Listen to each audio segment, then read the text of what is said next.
only get in like certain places. I love them. I see them at school. Yeah. I haven't had them since, but they are like, tasty. Yeah, it's not very few places now sell cheap crisps. They're like the drumstick things, right? They do those little... What are they called? You remember the little... They were like a blue packet. They were like that big. Chipsticks, yeah, they're good nice. As well.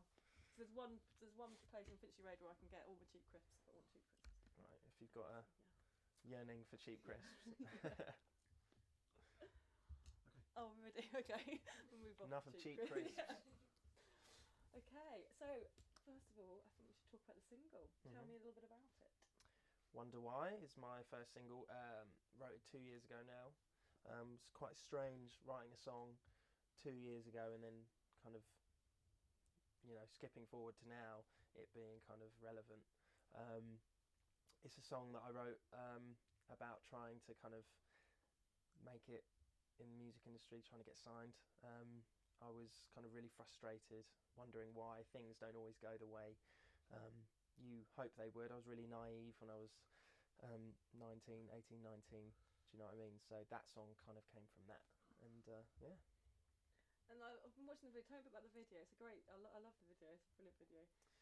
The video, yes, a bit mad. We got together with a guy called Matt Kirkby, who directed kind of some really interesting videos I really like. Not so much commercial videos. He's kind of a bit left field. And the video was just... Yeah, he was like, I don't think you should be in a car with loads of girls in bikinis. Don't do it.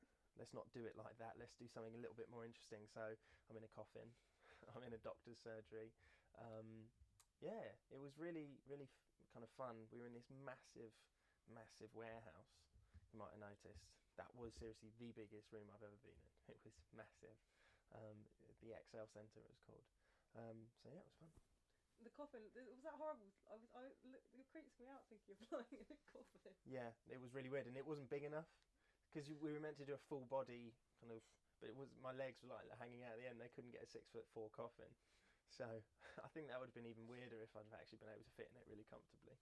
It was quite strange. So your legs were kind of hanging out the bottom. Yeah, they were right over the edge, which everyone thought was quite funny. So we could only do like a half body shot, but yeah. And what's the instrument thing that you play in that? Kazoo. I don't know if it's an instrument. I mean, I've been asked this question now 400 or 500 times this week about this kazoo thing and my fascination with kazoos. It's just Mungo Jerry, an artist from the late 60s, 70s, had a song called In the Summertime, which was a really big song for me growing up. I always remembered it in the summertime. And he played a kazoo in it. And it was just something that I thought, oh, that's quite interesting. Haven't heard that in a pop song in a long time. And it's not actually a kazoo on the record as much as I'd like to think it is. We tried it with a kazoo, but it sounded like a duck when we actually recorded it. So it's an effect that's called kazoo effect on Pro Tools. But yeah, that's what it is. So it's just going to be a common theme. Are you going to be the kazoo? Is it kazoo or kazoo? Kazoo. I can think of yazoo, which is a drink. Yeah, a milkshake. Is that going to be your thing now? You can. My theme. Yeah, my aim. Yeah, is to bring it back into popular music. Yeah, in 2009 and 10. That's what I want to do. If everyone's playing a kazoo next year, I'm going to be really kind of. Yes, that's down to me. Yeah, yeah, exactly. Now you say you wrote the record a couple of years ago when you were sort of just starting out. So how did it kind of go? How did you get from there to where you are now? What's your story? I was at drama school when I was 16, studying Shakespeare. It was all very different. I was aiming to kind of go into acting. I wanted to kind of go to the Royal Shakespeare Company and do all that kind of stuff. And I took a bit of a turn. I met two writers, musicians from the band Jamiroquai, who became kind of like my tutors, if you like. They taught me everything that I now know about constructing a pop song, really. And we spent 3 years together in a really small bedroom studio in Hemel Hempstead and Cambridge, just putting it together, really, writing day after day. They'd just come off tour and they were free for like a year because Jamiroquai were taking a year out. So we just wrote and wrote and wrote. I met a manager who manages Girls Aloud, and she said to me, look, I think that there's something interesting about the songs. I think maybe we've got something there we should kind of pursue and go to record companies and see what happens. And when I was like 19 or 18, we started to go to labels, and I signed a deal a year and a half ago now. started making the album, toured with Girls Aloud this year, which was really good fun. Mark Ronson last year, and yeah, it's all been quite weird. 2 years later, we're here now, but it felt like such a long kind of space of time when I was doing it, but now it feels like it's just been, you know, yeah. And talk a bit about what kind of themes do you write about? What inspires you? What was your kind of process writing? Anything really. I think the kind of trend that runs through the album is making up, breaking up, you know, the usual things, but also kind of real personal feelings about the future. Like I'm obsessed with the future. I'm obsessed with wanting to know what's going to happen in the future. So I like writing about stuff like that, because there's definitely a theme even, with songs like Wonder Why that are all kind of questioning myself, questioning others, and that's the general theme of the album. I think it's kind of thoughts, kind of growing up, about what I'll do, because you don't know what you're going to do, but that's what I wrote about. And so it sounds like it's quite personal. Things are quite personal to you. Is that quite scary then, to have that out there for everyone, or do you like sharing your kind of thoughts and feelings? Well, the album's called Out of My Head, and I think it's a good chance for me to get everything out. You know, things that I'm thinking, and the easiest way for me is, I like talking through songs. You know, I like getting people thinking, what's that about? You know, so no, it doesn't really bother. I know some people kind of are really sensitive when it comes to their songs, and they're like, you know, it's about a really touchy moment in my life. I'm not really that worried about that. I'm just excited to get it out, see what people think. And where does your obsession with the future come from? Where's that? Maybe from a really competitive upbringing, because I was being at drama school. It was like fiercely competitive, and you'd always be thinking about the future. So even from a young age, when I was doing sport, I'd be thinking about the next thing and the next thing. And especially at drama school, you'd think, oh, well, I wonder which one of us are going to, you know, get signed up by an agent, or who'll get into the West End or anything like that. It was so, when I started my music seriously, I'd be thinking the same thing. You know, I wonder what I'll be doing in a year's time with this. Will this sound be relevant? So that's, I guess, where the obsession came from. And do you quite enjoy having, because I presume now it's all kind of quite planned out what you're going to be doing the next, you know, you probably have a schedule for the next God knows how long.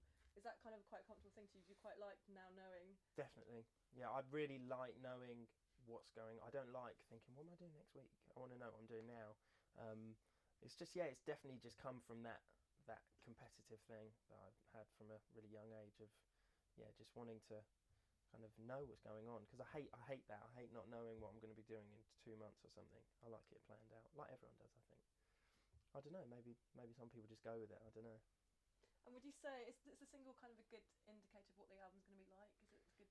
Definitely, yeah. The single, I think, kind of sets the bar. It's like the blueprint to my sound. Wonder Why is it's 70s inspired.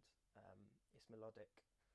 It's got elements of soul and pop from the 70s. So yeah, Wonder Why is definitely a good example. And what kind of, you say 70s, what kind of bands particularly do you listen to and inspiration from? 70s bands, I listen to people like Elton John, David Bowie, the Doobie Brothers, Supertramp. I really like English bands from the late 60s. I like the Beatles. My parents kind of would always have records like the Zombies and the Kinks playing when I come home from school. I wouldn't ever come home and hear Another Level or the Spice Girls or you know, anything like that. It would always just be this kind of real classic British pop stuff from the late 60s and 70s. So when I started making music, that's instantly what I'd be referencing, even just subconsciously, because that's all I knew from when I was growing up. So. And what about sort of the current music scene? What do you like at the moment? You said you toured with Girls Aloud. Is that, I'd say they sort of somewhat modern pop, don't they, in that kind of respect? What do you think of that kind of music? I'm not kind of mad about the girls' music as such. I think what they do brilliantly well. I think pop has so many different forms. If you say you're a pop singer, people immediately think, oh right, so you're like Boyzone, you know. But David Bowie was a pop singer.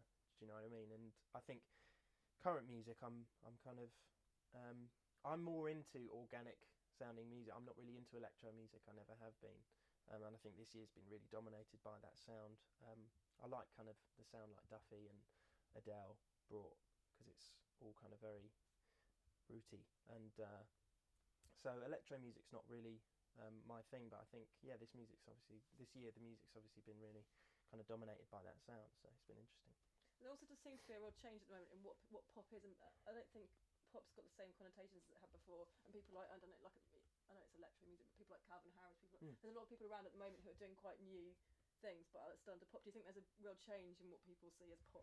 Well, yeah, I think pop's like expanding so much every year. It's because I think people would have labelled Adele as soul, but she's pop because she's fundamentally a pop artist, and now people like Calvin Harris, who he's doing dancey kind of electro music, but he's still now a pop artist. So I think it's expanding all the time, and I think it's popular. So if it's popular, it's pop, I guess.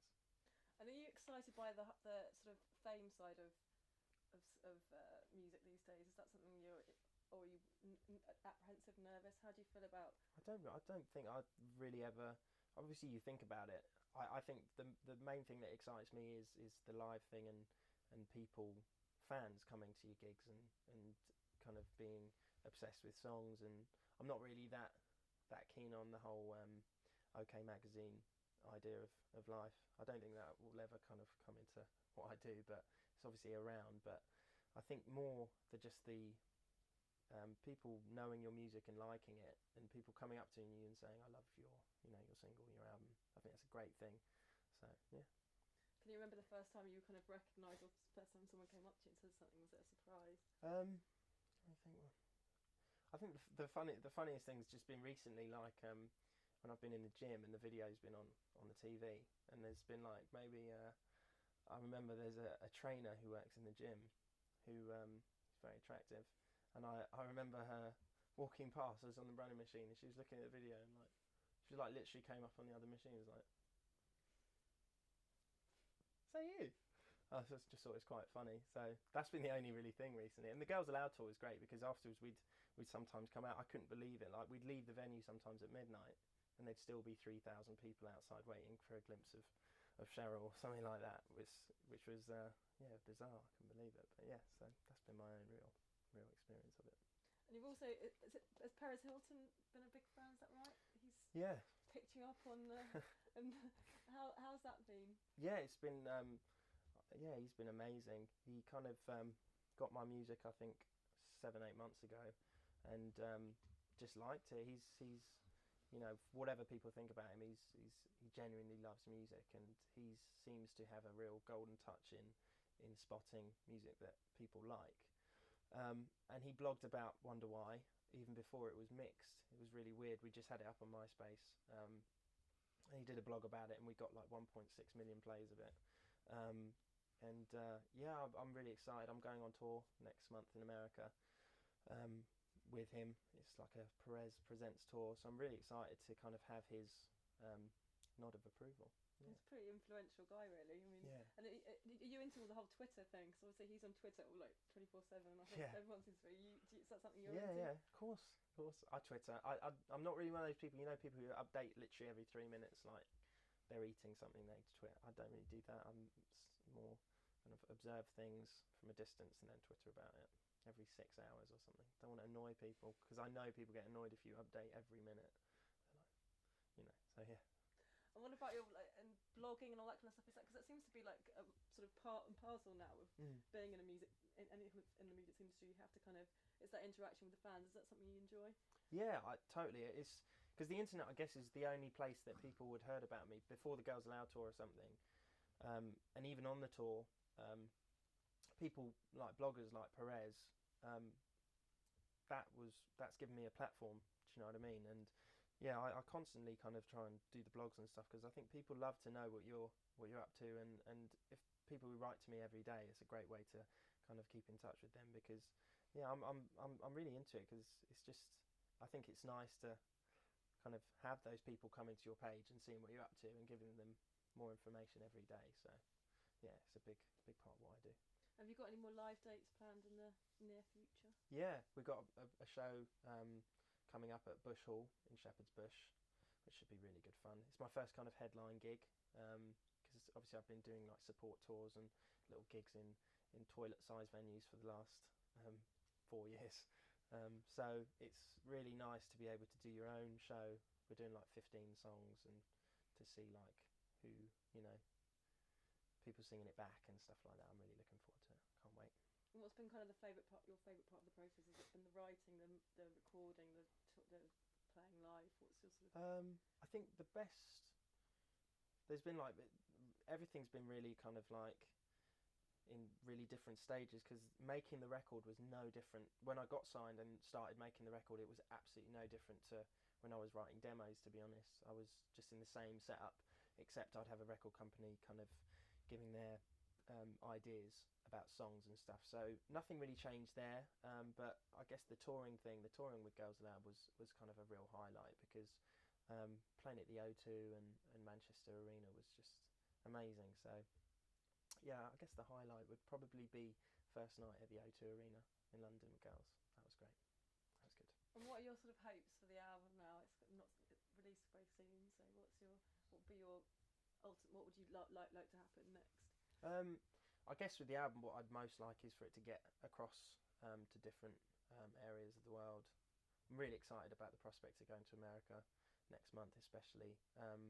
It's very inspired by American artists, so I think it's been interesting for me and my label and my co-writers that the Americans have picked up on it so much, because it's got that American soul plus a British pop thing to it. So I guess my most kind of biggest ambition with it would be to go to America with it, I think. And this time next year, in your future, looking ahead, in your future, what do you see happening? I don't know really. I know what I want to be happening, but I don't know what's going to be happening, obviously. I'd just love to be touring all over, really.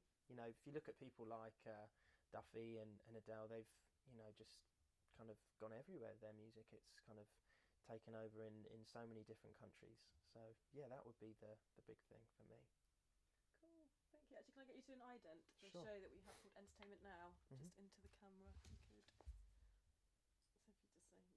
So if you just say a message of your choice, and you're watching Entertainment Now. Mm. Ready? Hi, I'm Julian Perretta, and you're watching Entertainment Now. Is that good? Cool. Excellent.